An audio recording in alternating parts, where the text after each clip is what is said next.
ನಮಸ್ಕಾರ ಶ್ರೋತೃಗಳೇ, ಇಂದಿನ ಬಿಸಿ ಸುದ್ದಿ ವಾಹಿನಿಯ ಕೋಟೆನಾಡಿನ ಕವಿ ಕಾವ್ಯ ಪರಿಚಯ ಕಾರ್ಯಕ್ರಮಕ್ಕೆ ತಮ್ಮೆಲ್ಲರಿಗೂ ಅಭಿಮಾನದ ಸ್ವಾಗತ ಸುಸ್ವಾಗತ.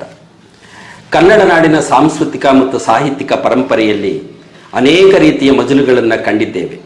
ನವ್ಯ, ನವೋದಯ, ಬಂಡಾಯ, ದಲಿತ ಇತ್ಯಾದಿ ಸಾಹಿತ್ಯದ ಕಾಲಘಟ್ಟಗಳಲ್ಲಿ ಆಗಿ ಹೋದಂತಹ ಅವರ ಬದುಕಿನ ಅನುಭವಗಳನ್ನು ಮತ್ತು ಕನ್ನಡದ ಶ್ರೀಮಂತಿಕೆಯನ್ನ ಲೇಖನ, ಕತೆ, ಕಾದಂಬರಿ, ಕಾವ್ಯಗಳ ಮೂಲಕ ಸೆರೆ ಹಿಡಿದಂತಹ ಮಹನೀಯರ ಪುಣ್ಯಭೂಮಿ ಕನ್ನಡ ನಾಡು. ಅಂತೆಯೇ ಕನ್ನಡಕ್ಕೆ 4ನೆಯ ಶಾಸ್ತ್ರೀಯ ಭಾಷೆಯ ಸ್ಥಾನಮಾನ, 8 ಬಾರಿ ಜ್ಞಾನಪೀಠ ಪ್ರಶಸ್ತಿಯನ್ನ ಮುಡಿಗೇರಿಸಿಕೊಂಡ ಹೆಗ್ಗಳಿಕೆ ನಮ್ಮದು. ಇಂತಹ ನಾಡಿನಲ್ಲಿ ಚಿತ್ರದುರ್ಗದ ಸಾಹಿತ್ಯಿಕ ಪರಂಪರೆಗೊಂದು ಭವ್ಯವಾದ ಇತಿಹಾಸವಿದೆ.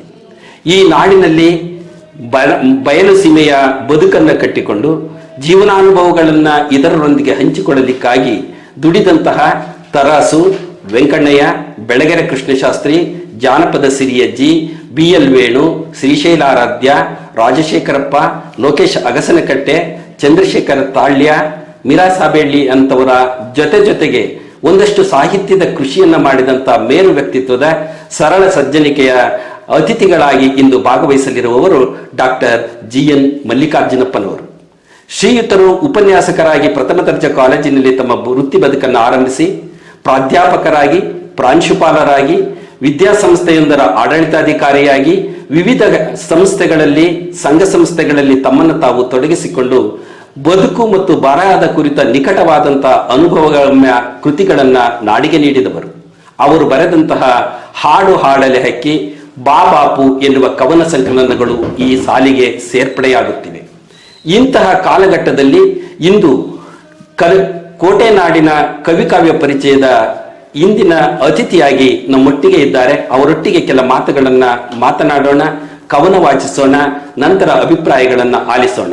ಇದೀಗ ಡಾಕ್ಟರ್ GN ಮಲ್ಲಿಕಾರ್ಜುನಪ್ಪ ಅವರನ್ನ ನಮ್ಮ ಕಾರ್ಯಕ್ರಮಕ್ಕೆ ಅಭಿಮಾನಪೂರ್ವಕವಾಗಿ ಸ್ವಾಗತಿಸುತ್ತೇನೆ. ಬನ್ನಿ ಸರ್. ಇಂದಿನ ಮುಖ್ಯ ಅತಿಥಿಗಳಾಗಿ ನಮ್ಮೊಟ್ಟಿಗೆ ನೀವಿದ್ದೀರಿ. ನಾನು ನಿಮ್ಮನ್ನ ಒಬ್ಬ ಆರ್ಥಿಕ ಚಿಂತಕರಾಗಿ, ಆರ್ಥಿಕ ತಜ್ಞರಾಗಿ, ಶೈಕ್ಷಣಿಕ, ಸಾಮಾಜಿಕ ಮತ್ತು ಸಾಹಿತ್ಯಿಕವಾದಂತಹ ಕ್ಷೇತ್ರದಲ್ಲಿ ಅಪಾರವಾದಂತಹ ಅನುಭವ ಮತ್ತು ಅದನ್ನು ಹಂಚಿಕೊಳ್ಳುವಂತಹ ದೃಷ್ಟಿಯಿಂದ ಸರಳತೆ, ಸಜ್ಜನಿಕೆಯ ಮೂಲಕ ಕಾವ್ಯ ಕ್ಷೇತ್ರದಲ್ಲಿ ಕೆಲಸ ಮಾಡಿದವರು ನೀವು. ಇಷ್ಟೆಲ್ಲ ಉಪನ್ಯಾಸಕರು ಅಥವಾ ಪ್ರಾಧ್ಯಾಪಕ ವೃತ್ತಿಯಲ್ಲಿ ಇದ್ದುಕೊಂಡು ಕಾವ್ಯ ರಚನೆಯ ಕಡೆಗೆ ನಿಮ್ಮ ಒಲವು ಮೂಡಿದ್ದು ಹೇಗೆ? ಅಂತಹ ಒಂದು ಪ್ರಸಂಗವನ್ನು ನಮ್ಮೊಂದಿಗೆ ಹಂಚಿಕೊಳ್ಳಿ ಸರ್. ನನಗೆ ನಿಜವಾಗ್ಲೂ ಕೂಡ PUC ಓದ್ತಾ ಇರುವಾಗಿಂದಲೂ ಕೂಡ ಈ ಬಗ್ಗೆ ಒಲವಿತ್ತು. ಅದಕ್ಕೆ ಕಾರಣ ಅಂತ ಹೇಳಿದರೆ ನಮಗೆ ಅಧ್ಯಾಪಕರಾಗಿದ್ದಂಥವರು ಮತ್ತು ನಮಗೆ ಒಡನಾಡಿಗಳಾಗಿ ತರಗತಿಗಳಲ್ಲಿ ಇದ್ದಂಥವರು ಸ್ನೇಹಿತ ಪ್ರಹ್ಲಾದ ಅಗಸನಕಟ್ಟೆ, ನಾವೆಲ್ಲ PUCಯಿಂದ ಜೊತೆಗಿದ್ದವರು. ಮತ್ತು ಈ ಪದ್ಯಗಳ ಬಗ್ಗೆ ನಮಗೆ ಒಲವು ಬರೋದಕ್ಕೆ ಮೊದಲನೇದು ಅಂದರೆ ನಮಗೆ ಹೈಸ್ಕೂಲ್ನಲ್ಲಿ ಶಶಿಕುಮಾರ್ ಅಂತ ಹೇಳಿ ಈ ಸಿರಿಗೆರೆ ತರಳಬಾಳು ವಿದ್ಯಾಸಂಸ್ಥೆಯ ಶ್ರೀ ದ್ಯಾಮಲಾಂಬ ಪ್ರೌಢಶಾಲೆ ನಮ್ಮೂರಿಂದ 3 ಮೈಲಿ, ನಾನು ಪ್ರತಿದಿನ 3 ಮೈಲಿ ಅಲ್ಲಿ ಹೋಗಿ ಹೈಸ್ಕೂಲನ್ನು ವಿದ್ಯಾಭ್ಯಾಸ ಮಾಡಿದ್ದು. ಆ ಸಂದರ್ಭದಲ್ಲಿ ಆ ಪದ್ಯಗಳನ್ನು ಪಾಠ ಮಾಡ್ತಾ ಇದ್ದಂಥ ಕನ್ನಡ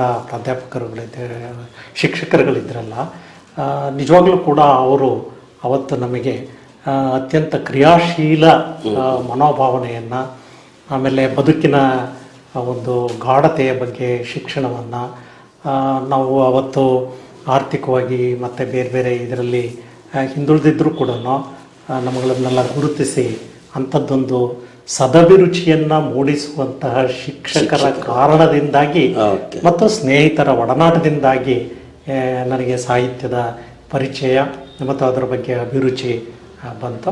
ಮತ್ತು ಹೈಸ್ಕೂಲ್ನಲ್ಲಿದ್ದಾಗಲೇ ಕೂಡ ಈ ರೀತಿ ಪದ್ಯಗಳನ್ನು ಬರೆಯುವ, ಪ್ರಬಂಧಗಳನ್ನು ಬರೆಯುವಂಥದ್ದು, ಅದಕ್ಕೆ ಭಾಳ ಹೆಚ್ಚು ಕೊಡುಗೆ ನಮಗೆ ಸಿಕ್ಕಿದ್ದು ಅಂತ ಹೇಳಿದರೆ ಸಿರಿಗೆರೆ ತರಳಬಾಳು ವಿದ್ಯಾಸಂಸ್ಥೆಯವರು ನಡೆಸ್ತಾ ಇದ್ದಂತಹ ದಂದನ ದತ್ತನ ಗೋಷ್ಠಿ ಮತ್ತು ವಚನ ಪರೀಕ್ಷೆಗಳು, ಅಣ್ಣನ ಬಳಗದ ವತಿಯಿಂದ ನಡೆಸಿದಂಥ ವಚನ ಪರೀಕ್ಷೆಗಳಿದಾವಲ್ಲ, ಅವು ನಮಗೆ 8ನೇ ತರಗತಿಯಿಂದ PUC ತರಗತಿಯವರೆಗೂ ಕೂಡ ಇದ್ದವು.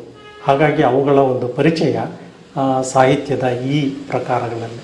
ಮತ್ತು ನನಗೆ ಹೈಸ್ಕೂಲ್ನಲ್ಲಿದ್ದಂಥ ಸಂದರ್ಭದಲ್ಲೇ ನಾಟಕದಲ್ಲಿ ಅಭಿನಯ ಮಾಡುವಂಥದ್ದನ್ನು ಅವಕಾಶ ಕೊಟ್ಟಿದ್ದಾರೆ. Okay okay sir. ಮತ್ತು ನಮ್ಮ ಮನೆಯಲ್ಲಿ ನಮ್ಮ ತಂದೆ ಕೂಡ ಹಾರ್ಮೋನಿಯಂ ಮಾಸ್ಟ್ರು ಮತ್ತು ನಾಟಕಗಳನ್ನು ಕಲಿಸ್ತಾ ಇದ್ರು. ಹಾಗಾಗಿ ನನಗೆ ಸ್ವಲ್ಪ ನಾಟಕದಲ್ಲಿ ಕೌಶಲ್ಯ ಇತ್ತು.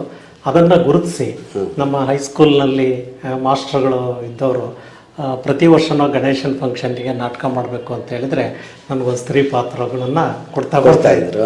ಹಾಗೆಯೇ ನಾವು PUC ಓದ್ತಾ ಇರಬೇಕಾದ್ರೆ ಅಲ್ಲಿ ಇದೇ ನಮ್ಮ ಪ್ರಹ್ಲಾದ ಅಗಸನಕಟ್ಟೆ ಮತ್ತು ಚಲನಚಿತ್ರ ನಟ ಮತ್ತು ಹಿನ್ನೆಲೆ ಧ್ವನಿಯನ್ನು ಕೊಡ್ತಾ ಇದ್ದಂತಹ ಶಿವಮೂರ್ತಿ, ಇವೆಲ್ಲರೂ ಕೂಡ ಜೊತೆಗಿದ್ವಿ. ಆವಾಗಲೇ ನಮಗೆ ರಾಜಾ ಸಿರಿಗೆರೆ ನಾವೆಲ್ಲ ಸೇರಿ ಜೋಕುಮಾರ ಸ್ವಾಮಿ ಅಂತ ಚಂದ್ರಶೇಖರ್ ಕಂಬಾರ ನಾಟಕವನ್ನು ಮಾಡಿದ್ವಿ. ಸೊ ಹಾಗಾಗಿ ನಾನು ಸಾಹಿತ್ಯದಲ್ಲಿ ಅಭಿರುಚಿ ಬರೋದಕ್ಕೆ ಈ ಕಾರಣಗಳು ಬಹುತೇಕವಾಗಿ ಕನ್ನಡ ಶಿಕ್ಷಕರುಗಳು ಮತ್ತು ಸಾಹಿತ್ಯದ ವಲಯದಲ್ಲಿದ್ದಂತಹ ಸ್ನೇಹಿತರ ಬಳಗದಿಂದ. ಅಂದರೆ ಒಟ್ಟಾರೆ ಬಾಲ್ಯದಲ್ಲಿ ಪಠ್ಯದ ಜೊತೆಗೆ ಸಾಂಸ್ಕೃತಿಕ ಬದುಕನ್ನು ಕಟ್ಟಿಕೊಟ್ಟ ಶಿಕ್ಷಕರ ಪಾತ್ರ ಒಬ್ಬ ವಿದ್ಯಾರ್ಥಿ ಮೇಲೆ ಮತ್ತು ಅವನ ಸರ್ವಾಂಗೀಣ ಬೆಳವಣಿಗೆಗೆ ಬಹಳಷ್ಟು ಪೂರಕ ಆಗಿರುತ್ತೆ ಅನ್ನುವಂಥದ್ದನ್ನು ನಿಮ್ಮನ್ನ ಮತ್ತು ಇತರರನ್ನು ನೋಡಿ ಗಮನಿಸಬಹುದು ಸರ್. ಬಹುತೇಕ ಎಲ್ಲರದ್ದು ಬಹುತೇಕ ನೀವು ಎಲ್ಲಿ ಗಿಡವನ್ನ ನಾವು ಸಸಿಯನ್ನು ಹಾಕಿದ್ರೆ ಅದಕ್ಕೆ ನೀರೆರೆದು ಗೊಬ್ಬರ ಅಥವಾ ಏನೋ ಸಹಜವಾಗಿ ಅದು ಬೆಳೆಯುವಂತಹ ಪರಿಸರವನ್ನ ನಿರ್ಮಾಣ ಮಾಡುವಂತಹದ್ದು ಹೊರಗಿನಿಂದ ಸಿಕ್ಕಾಗ ಒಳಗಿನಿಂದ ಗಿಡ ಮರ ಇವು ವಿಸ್ತೃತ ಬಹುಶಃ ಆ ಥರದ ಪರಿಸರದಲ್ಲಿ ನಾನು ಕೂಡ ಬೆಳೆದ್ರಿಂದ ಚಂದ್ರಶೇಖರ್ ಕಂಬಾರ್ ಅವರ ಜೋಕುಮಾರ ಸ್ವಾಮಿ ನಾಟಕದಲ್ಲಿ ನಾನು ಸೂತ್ರಧಾರನಾಗಿ ಪಾತ್ರವನ್ನು ಮಾಡಿದ್ದೆ. ಬಹಳ ಹೆಮ್ಮೆಯ ಮತ್ತು ಅತ್ಯಂತ ಅರ್ಥಪೂರ್ಣವಾದಂಥ ಸಂದೇಶ ಕೊಡುವಂಥ ಒಂದು ನಾಟಕ ಅಂತೇಳಿ ನಾನಾದರೂ ಭಾವಿಸಿ ಅದರಲ್ಲಿ ಅಭಿನಯ ಮಾಡಿ ಸಿರಿಗೆರೆಯಲ್ಲಿ ಪ್ರಥಮದ ಪ್ರೈಸನ್ನು ಪಡೆದಂಥದ್ದು ಒಂದು ಹೆಗ್ಗಳಿಕೆ. ಅದಕ್ಕಾಗಿ ಅಂದರೆ ನನ್ನ ಒಟ್ಟಾರೆ ಅಭಿಪ್ರಾಯ ಅಂತ ಹೇಳಿದ್ರೆ ಸರ್ಕಾರಿ ಶಾಲೆಗಳ ಜೊತೆಗೆ ಕರ್ನಾಟಕದ ಮಠಮಾನ್ಯಗಳಲ್ಲಿ ಬೆಳೆದಂತಹ ವಾತಾವರಣ ಏನಿದೆ, ಬಹುತೇಕರ ವ್ಯಕ್ತಿತ್ವಕ್ಕೆ ಒಂದು ಮೆರಗನ್ನು ಕೊಟ್ಟದ್ದು, ಸ್ಥಾನಮಾನಗಳನ್ನು ಕಳಿಸಿಕೊಟ್ಟಿದ್ದು ಮಠಮಾನ್ಯಗಳು ಅಂದ್ರೆ ತಪ್ಪಾಗಲಿಕ್ಕೆ ಇಲ್ಲ. ಆ ಪರಿಸರವೇ ಆಗಿರುತ್ತಿತ್ತು.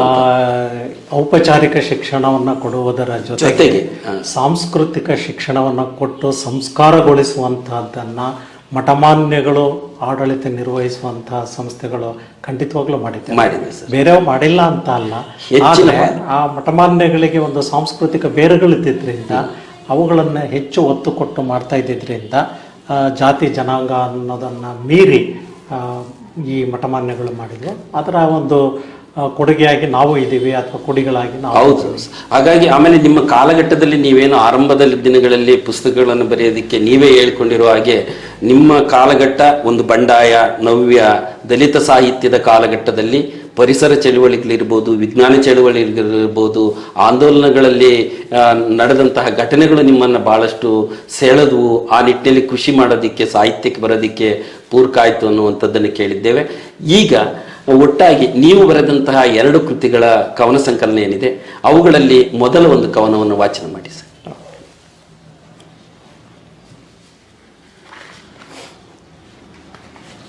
ಈ ಹಾಡು ಹಾಡಲೆ ಹಕ್ಕಿ ನನ್ನ ಮೊದಲ ಕವನ ಸಂಕಲನ. ನಾನು ಬರೆದಂಥ ಮೊದಲ ಪದ್ಯ ಪ್ರಕಟ ಆಗಿದ್ದು ಚಂದ್ರಶೇಖರ್ ಪಾಟೀಲ್ ಅವರ ಸಂಕ್ರಮಣದಲ್ಲಿ.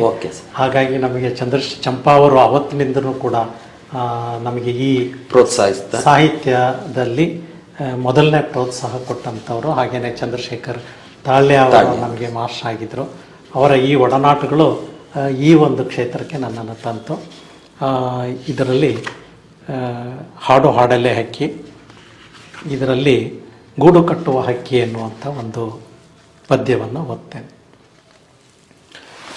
100 ಕನಸುಗಳ ಸೂರು ಕಟ್ಟುವ ಹಕ್ಕಿಯೇ, 100 ಕನಸುಗಳ ಸೂರು ಕಟ್ಟುವ ಹಕ್ಕಿಯೇ, ಎಚ್ಚರವಿರಲಿ ನಿನ್ನಿಚ್ಛೆಯ ಇಂಚರದಲ್ಲಿ. ಕನಸುಗಳ ಕಮರಿಸುವ ಕೈಗಳು ಕಿತ್ತಾವು ನಿನ್ನ ಸುಖದ ಜೋಕಾಲಿ. ಕನಸುಗಳ ಕಮರಿಸುವ ಕೈಗಳು ಕಿತ್ತಾವು ನಿನ್ನ ಸುಖದ ಜೋಕಾಲಿ. ಜೀವನ ಜಾಡಿಗೆ ಜೋಡಿ ಯಾರಾದರೇನೆಂದು, ಜೀವನ ಜಾಡಿಗೆ ಜೋಡಿ ಯಾರಾದರೇನೆಂದು ಜೋಳಿಗೆ ಹಾಕದಿರು ಟೊಳ್ಳು ಟೊಂಗೆಗೆ. ಜೋಳಿಗೆ ಹಾಕದಿರು ಟೊಳ್ಳು ಟೊಂಗೆಗೆ. ಲಡ್ಡು ರೆಂಬೆಗೆ ಬರಡು ಕಡ್ಡಿ ಕಳಚಿ ಬಿದ್ದೀತು ಗೂಡಗಿಂಡಿ. ಬರಡು ಕಡ್ಡಿ ಕಳಚಿ ಬಿದ್ದೀತು ಗೂಡಗಿಂಡಿ.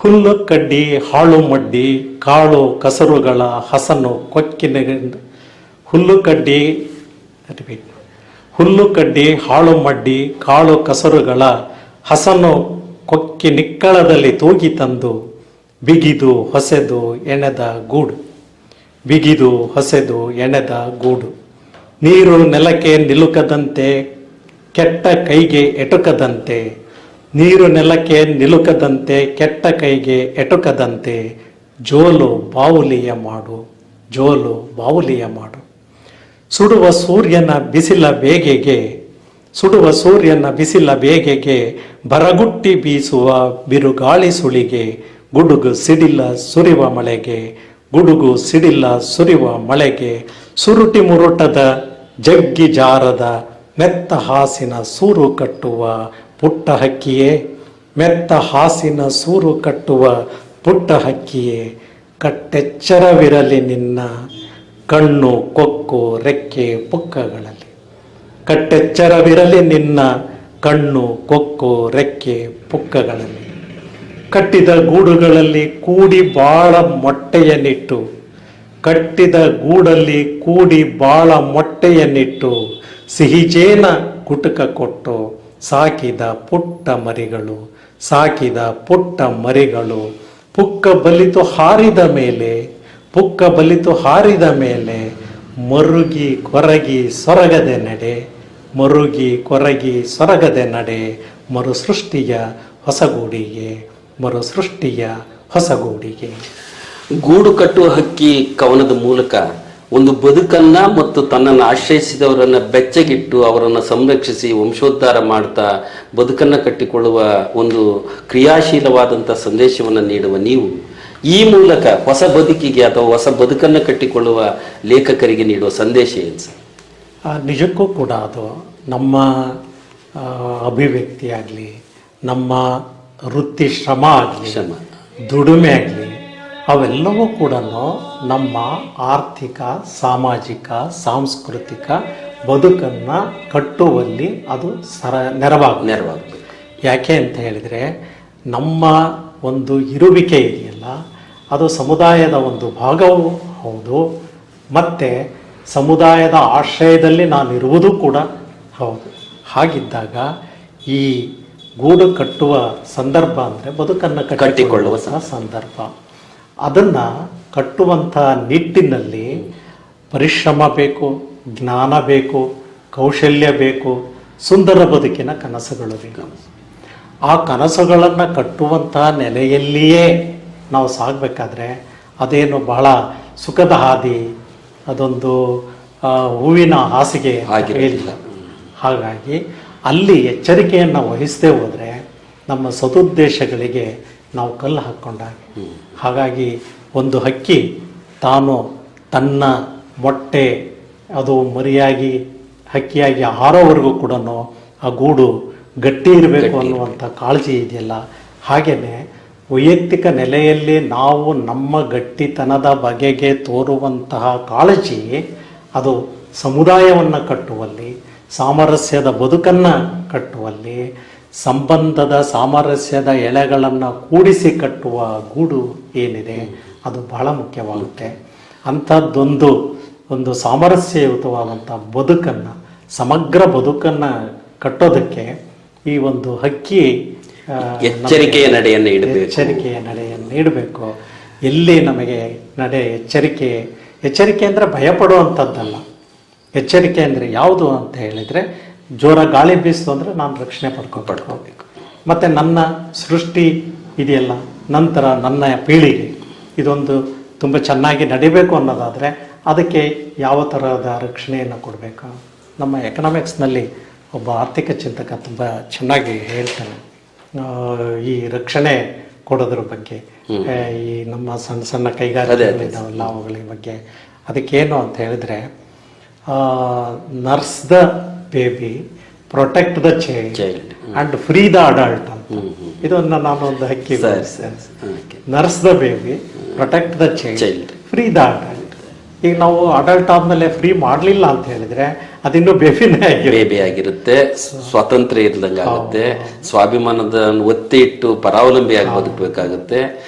ಒಂದಷ್ಟು ಕನಸುಗಳು, ಆಮೇಲೆ ನಿಮ್ಮ ಹಾಡು ಹಾಡಲೇಕ್ಕೆ ದ್ವಿತೀಯ ಮುದ್ರಣ ಕಂಡಿದ್ದು, ಅದು ಓದುಗರ ಮೆಚ್ಚುಗೆಗೆ ಪಾತ್ರ ಆಗಿರುವಂಥದ್ದು. ನಮ್ಮ ಕೋಟೆನಾಡಿನ ಅನೇಕ ಕವಿಗಳ ಬಾಯಲ್ಲಿ ಆ ಕವನಗಳನ್ನು ಕೇಳಿದ್ದೇವೆ ಸರ್. ಮತ್ತೊಂದು ಕವನವನ್ನು ವಾಚನ ಮಾಡಿ ಸರ್. ಬದುಕಲೀಯದು ಶಾಂತಿ ಕದಡಿ, ಗಡಿಯಾಚೆ ಗೀಚೆ ರಕ್ತ ಹರಡಿ, ಸ್ವರಾಜ್ಯ ಕರಗಿದೆ ಸ್ವಾರ್ಥಿಗಳ ಸಾಮ್ರಾಜ್ಯವಾಗಿ, ಸ್ವರಾಜ್ಯ ಕರಗಿದೆ ಸ್ವಾರ್ಥಿಗಳ ಸಾಮ್ರಾಜ್ಯವಾಗಿ. ನರನಾಡಿಗಳ ಹೊಸೆದು ರಕ್ತ ತೈಲವ ನೆರೆದು, ನರನಾಡಿಗಳ ಹೊಸೆದು ರಕ್ತ ತೈಲವ ನೆರೆದು, ಅಂದು ನೀ ಹಚ್ಚಿದ ಸ್ವಾತಂತ್ರ್ಯದ ಜ್ಯೋತಿ, ಚೆಲ್ಲುತ್ತಿಲ್ಲ ಸ್ವಾತಂತ್ರ್ಯದ ಬೆಳಕು, ಚೆಲ್ಲುತ್ತಿಲ್ಲ ಸ್ವಾತಂತ್ರ್ಯದ ಬೆಳಕು. ಗ್ರಾಮ ರಾಜ್ಯದ ಒಳಗು, ಗ್ರಾಮ ರಾಜ್ಯದ ಒಳಗು ಅಸಹಕಾರದ ಕಿಟ್ಟ ಗಟ್ಟಿಗೊಳ್ಳುತ್ತಿದೆ, ಅಸಹಕಾರದ ಕಿಟ್ಟ ಗಟ್ಟಿಗೊಳ್ಳುತ್ತಿದೆ. ಉರಿವ ಬತ್ತಿಯ ತುದಿಗೆ ರಕ್ತ ತೈಲದ ತ್ಯಾಗವು ಹೆಪ್ಪುಗಟ್ಟಿದೆ, ಅಲ್ಲೇ ಹರಿಯಲಾಗದೆ ಮುಂದೆ ರಾಮರಾಜ್ಯದ ಕಡೆಗೆ, ಹರಿಯಲಾಗದೆ ಮುಂದೆ ರಾಮರಾಜ್ಯದ ಕಡೆಗೆ. ನೋಡು ಬಾರಯ್ಯ ಬಾಪು, ನೋಡು ಬಾರಯ್ಯ ಬಾಪು, ನೀನೇ ಹೊತ್ತಿಸಿದ ದೀಪಕ್ಕೆ ಸಿಡಿಗುಂಡ ಇರಿಸಿ ಸಿಡಿಸುವ ಪರಿಯ. ಸುಖ ಶಾಂತಿ ಸಮೃದ್ಧಿ ಸಾಮರಸ್ಯದ ಬದುಕು, ಪಟಪಟನೆ ಸಿಡಿಯುವ ಸದ್ದಿಗೆ, ಕೈತಟ್ಟಿ ಕೇಕೆ ಹಾಕಿ ಸಂಭ್ರಮಿಸುವ ಕೂಳರ ಕೈಗೆ ಕೋಳವ ತೊಡಿಸಲು ಹುಟ್ಟಿ ಬಾರಯ್ಯ ಮತ್ತೆ ಬಾಪು, ಹುಟ್ಟಿ ಬಾರಯ್ಯ ಮತ್ತೆ ಬಾಪು.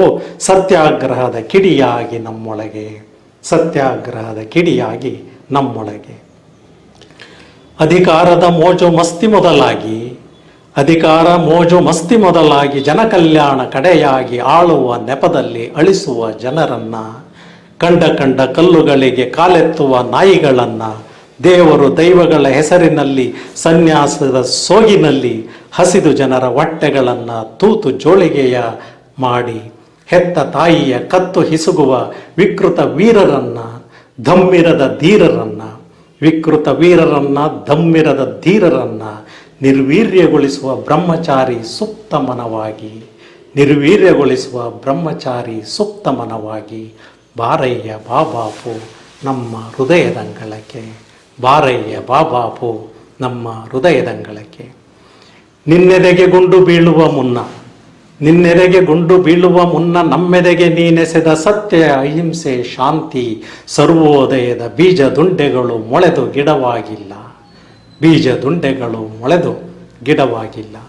ಹೂವಾಗಿ ಈಚಾಗಿ ಕಾಯಾಗಿ ಫಲವಾಗಿಲ್ಲ, ಸೃಷ್ಟಿ ಮರುಸೃಷ್ಟಿಗೆ ಹಿಂಬಾಗಲಿಲ್ಲ. ಬಿತ್ತನೆಗೆ ತಂದ ಬೀಜಗಳ ಹುರಿದು ತಿಂದ ಖುಷಿಯಷ್ಟೇ, ಬಿತ್ತನೆಗೆ ತಂದ ಬೀಜಗಳ ಹುರಿದು ತಿಂದ ಖುಷಿಯಷ್ಟೇ.